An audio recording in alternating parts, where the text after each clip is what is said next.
متحدہ عرب امارات، ایران، پاکستان، بھارت اور اسرائیل جیسے ان ممالک میں ہوتے ہیں جہاں کسی نہ کسی حد تک مذہب زندہ ہے، خواہ وہ کوئی بھی مذہب ہو۔ مغربی ممالک جہاں مذہب کو کان سے پکڑ کر زندگی سے نکال باہر کیا گیا ہے، وہاں کے نتائج اعداد و شمار کے آئینے میں واضح طور پہ دیکھے جا سکتے ہیں۔ غرض یہ کہ رسول اللہ صلی اللہ علیہ وآلہ وسلم کی یہ ایسے معجزات ہیں جو آپ کے وصال کے صدیوں بعد ظاہر ہوئے، اور آئندہ کے بھی جن واقعات کی خبر آپ نے دی بلا شبہ وہ بھی ایک ایک کر کے سامنے آتے جائیں گے، اور آئندہ نسلوں کے لیے آپ کی صداقت اور حقانیت کی تازہ دلیل بنتے رہیں گے۔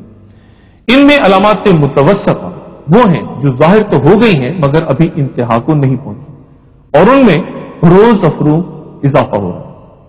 اور ہوتا جائے گا، یہاں تک یہ کہ تیسری قسم کی علامات ظاہر ہونی شروع ہو جائیں گی۔ مثلا صحیح بخاری کی یہ حدیث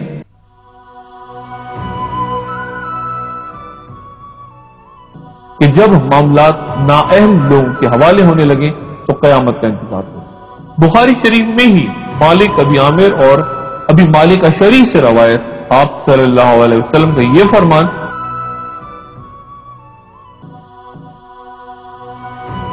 کہ میری امت میں کچھ لوگ ایسے ہوں گے جو ریشم، مہنوشی اور گانے بجانے کو حلال سمجھیں گے۔ خود غرضی اور لالچ معاشرے میں عام ہوں گے، صرف جان پہچان کے لوگوں کو سلام کیا جائے گا، رشوت تحائف کی شکل اختیار کر لے گی، لوگ معمولی قیمت پر اپنا ایمان فروخت کریں گے، طلاق ایک معمولی بات سمجھی جائے گی، جنسی بے راہ روی عام ہوگی، جب قیامت بپا ہوگی تو زناکاری لوگوں کا معمول ہوگا، مرد عورتوں کے اور عورتیں مردوں کے روپ دھاریں گے، لوگ ہم جنس پرستی میں مبتلا ہوں گے۔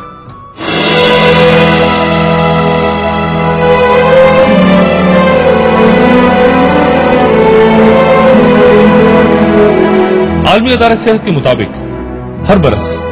333 ملین مزید افراد جنسی بیماریوں کا شکار ہو رہے ہیں، اور ان امراض میں ایڈز سر فہرست ہے۔ اپنی پہلی تشخیص کے بعد سے 1,88,00,000 افراد اس مرض سے ہلاک ہو چکے ہیں۔ اخلاقی پستی کی کھائیوں میں فنا ہوتے معاشرے آج ہم جنس پرستوں کو قانونی شادیوں کی اجازت دے رہے ہیں۔ دنیا کے مختلف حصوں میں ہم جنس پرستوں اور طوائفوں کے مظاہرے جو اب سے پہلے تاریخ نے کبھی نہیں دیکھے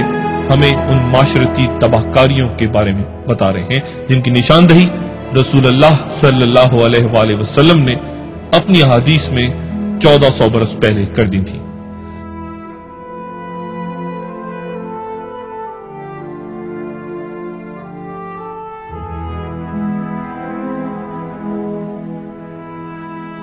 انہی گناہوں میں مبتلا قوم لوط اللہ کے قہر کا نشانہ بن کر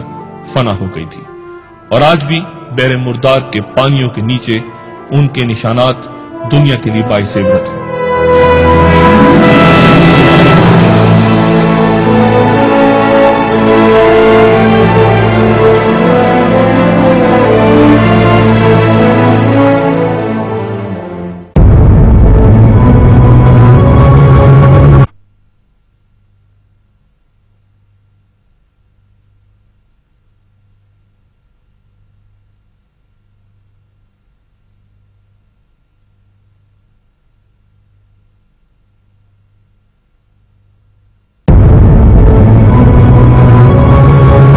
پھر وہ صحیح حدیث جسے طبرانی نے ابو امیہ حجمی سے روایت کیا ہے اور ابن مبارک بھی جس کے راوی ہیں کہ آپ صلی اللہ علیہ وآلہ وسلم نے فرمایا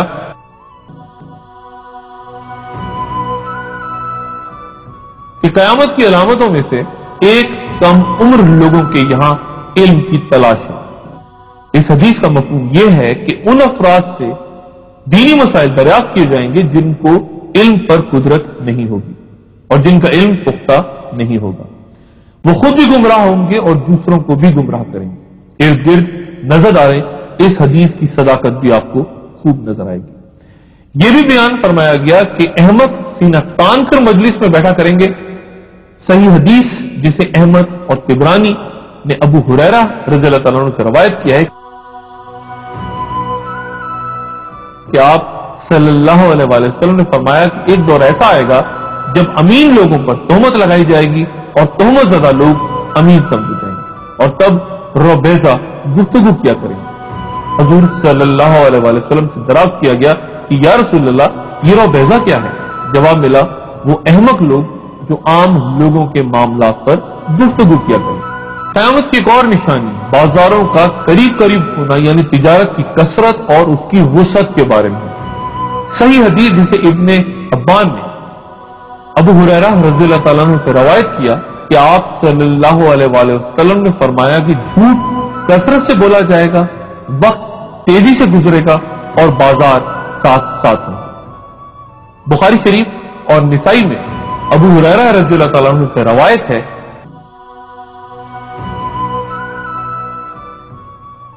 کہ لوگوں پر ایک وقت ایسا بھی آئے گا جب اس بات کی پرواہ نہیں رہے گی کہ آیا کوئی مال حلال کما رہا ہے یا حرام۔ ایک اور صحیح حدیث جو ابو داؤد اور نسائی میں روایت ہے کہ آپ صلی اللہ علیہ وآلہ وسلم نے فرمایا کہ آخری زمانے میں لوگ کبوتر کے پوٹے کی طرح سیاہ خضاب لگائے گئے اور جنت کی خوشبو معصوم پائیں گے۔ ایک انتہائی عام پیش گوئی جس میں حضور پاک صلی اللہ علیہ وسلم کا اشارہ موٹر گاڑی کی طرف تھا اور جسے ابن حبان اور حاکم نے مستدرک میں روایت کیا ہے، اس کے مطابق آپ نے فرمایا کہ آخری زمانے میں میری امت کے کچھ لوگ پالانوں سے ملتی جلتی زینوں پر سوار ہو کر مساجد کے دروازوں پہ اترا کریں گے۔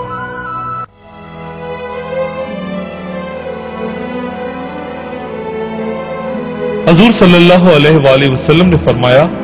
کہ قیامت تب تک برپا نہ ہوگی جب تک زلزلے بکثرت نہ ہونے لگیں۔ قدرتی آفات نے جس شکل میں سب سے زیادہ تباہ